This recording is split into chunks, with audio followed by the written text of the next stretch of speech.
so a lot of my close friends went to Celebration because we spent a lot of time together. We went to youth group, we went on the trips, we went to camp together. And so it really does just bind a person to a community and a group of friends. We finally ended up making our church home in St. Cloud at Atonement Lutheran. And our son Greg was confirmed through there. But the problem was that he was in the Sartell School District and all his confirmation classmates were in St. Cloud. So then at that time, we also became friends with Roger and Jan Farley and Dave and Mona Cole. To begin with, there were 3 families that got together and we would, go out for breakfast after church. Well, we all had children that were in youth activities, but really felt like they were on the outside also. So we started talking about why there was no church in Sartell, no ALC congregation, and maybe we should start one. We'd talk about all kinds of things, what was going on in the area and what was going on with our families, and it always ended up with, it would sure be nice if we had a church in Sartell and didn't have to run into St. Cloud, and our kids would be with their friends and not with kids that they didn't go to school with and so forth. And that always seemed to end up being what the conversation would be about. The kids, as they were getting older, I think we both wanted them to be more immersed in a family structure and a community that was a little better connected. That we really wanted to be in our community and in our town, knowing people, and in particular as our kids were growing, that they knew the people they were going to church with on a more than a church level, but they knew each other at school and they lived in neighborhoods together and played together. Well, we had to contact the National American Lutheran Church to see what they wanted to start a new congregation. And well, of course, their first remarks were, well, we don't think there's enough Lutherans around Sartell to warrant starting a new congregation. So Jan and the ladies made out a questionnaire, and the 5 ladies started making phone calls. I had acquired the membership lists from Salem, Atonement, and Bethlehem, and we highlighted those people. And we had an open meeting. They wanted to know how many people were interested. And he came with, I think it was like 13 handouts, and there was like 75 people there. One of the things I always thought was interesting, or that always hit me, was we'd go to these services for Christmas Eve or Sunday in the summer. How when Mark and Jan would walk into them, everybody knew them and they knew everybody there, and it was obvious that everybody was excited to be there. And there's not an equivalent to kind of support structure to that, and so for the kids to be able to grow up, I mean, a mile and a half from their grandparents. And it started with 5 families. The congregation has grown. Sartell has grown. Sartell was about 900 people when we moved here, and now it's over 20,000.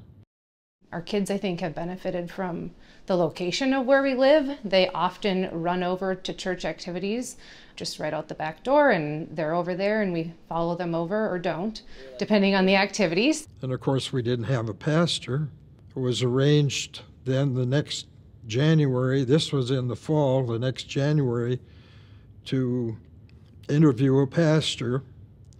And we interviewed Pastor Birkeland and his family. Barbara, his wife, Sarah, and Nathan, his children. Of course, Nathan was a typical little brother. He took a Post-it note and wrote "kick me" on it and put it on the back of his sister.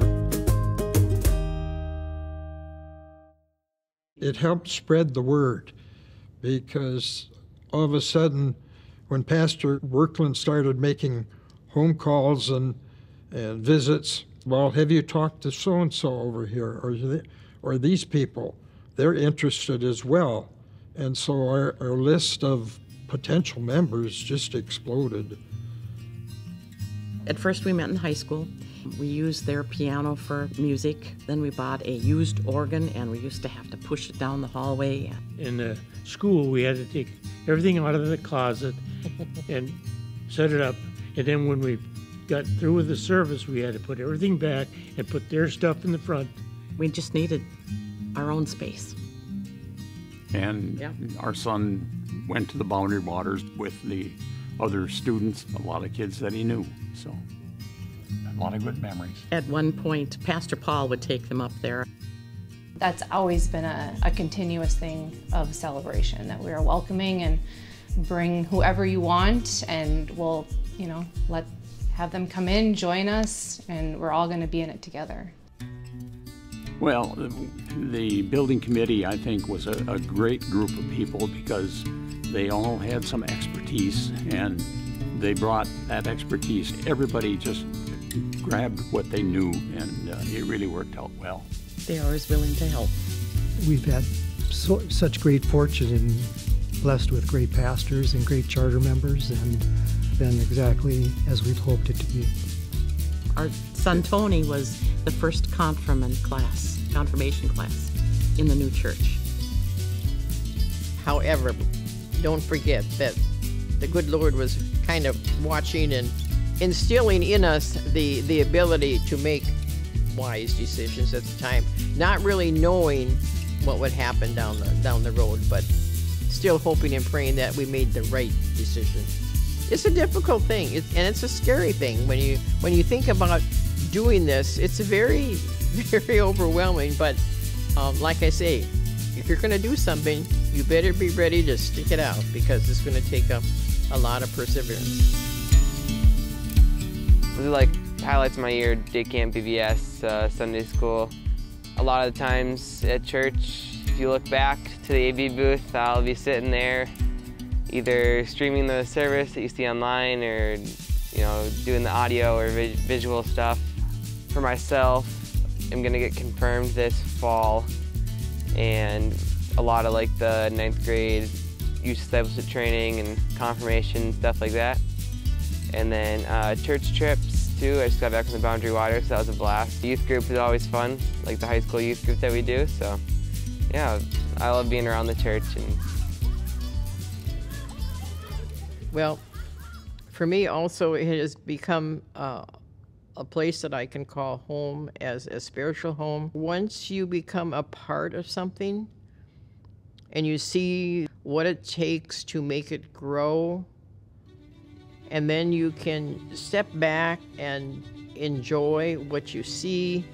But it has also been a place of refuge also. I worked with the youth for many, many years in charge of the kitchen. And that was great to see our youth grow, because to me, our youth are so important, and they are the next generation that will keep things going. That sort of continuity gives them a safe space to figure out who they are. And they grow a lot by being involved in those things. And Nolan does the AV booth, and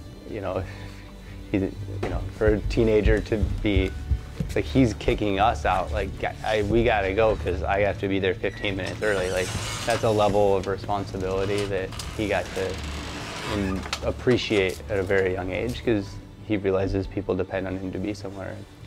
So I think that's in addition to the faith part, they've grown a lot as people because of the things that they've been able to do in the church.